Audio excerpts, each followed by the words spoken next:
Let's go home. I don't want to be here, please. Calm down. You're safe now. Please, let's go home na, please. Safe now, no. Ayos lang ba kayo? Oh, shut up, Victor! Alam namin ikaw may kagagawa nito! Kailan mo ba titigilan yung pamilya namin? Ma, let's not blame Ninong Victor right away. Glenn, tama ang mama mo. Kung ako nabaril, sino makikinabang?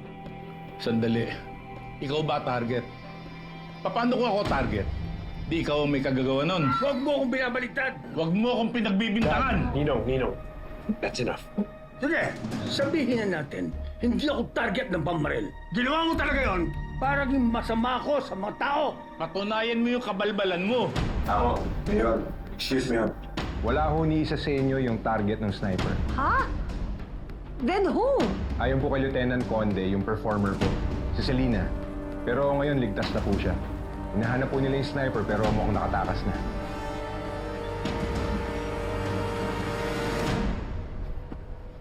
La, inom ko muna kayong tubig.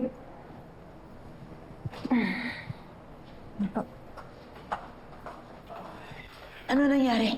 Kapitana, wala naman nung namatay o nasaktan. Pero dahil sa nangyari, napagdesisyonan na i-postpone na lang. Sa ibang araw na lang gagawin yung events tsaka palaro. Tsaka, Kapitana, siguro sa ngayon, umuwi na lang ho muna tayo. Mar, Abdul, kayo na muna bala kay Lola, ha? La, Bakit? Saan ka pupunta? sa presinto po, aalamin ko kung ano nangyari. Sige po. Ingat ako. Ha pala. Kayo na bahala, ah. Ingat, Sige. Bobby. Ingat, Bobby! Sino kaya may gawa nito? Yung buong area pero wala kami nakita.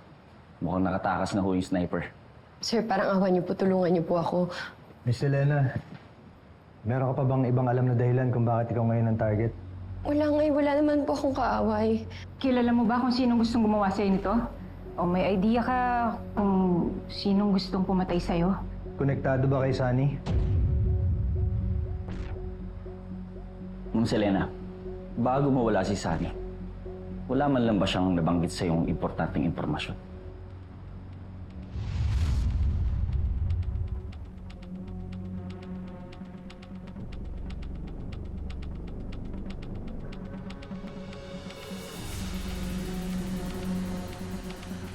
Teka, saan ka pupunta? Alis ka? Gabing-gabi na. Ano ba yan? Yung boss mo na naman yan, no? Demanding naman ng boss mo. Matulog ka pa. Sino ba kasi yan? Sabihin mo na sa akin. Marami siyang pera at makapangyarihan siya. Hindi mo na kailangan malaman kung sino. O paano kung hindi ka na bumalik? Ha? Sino tatanungin ko? Sino pupuntahan ko? Makikilala ko rin kung sino yung boss mo niyan. Kung ano man yung malaman mo, sa'yo na yun. Huwag na huwag kang magtitiwala kahit kanino. Lalo sa mga pulis. Ang dami niyang galamay sa loob. Wala po eh. Sorry, wala talaga akong matandaan.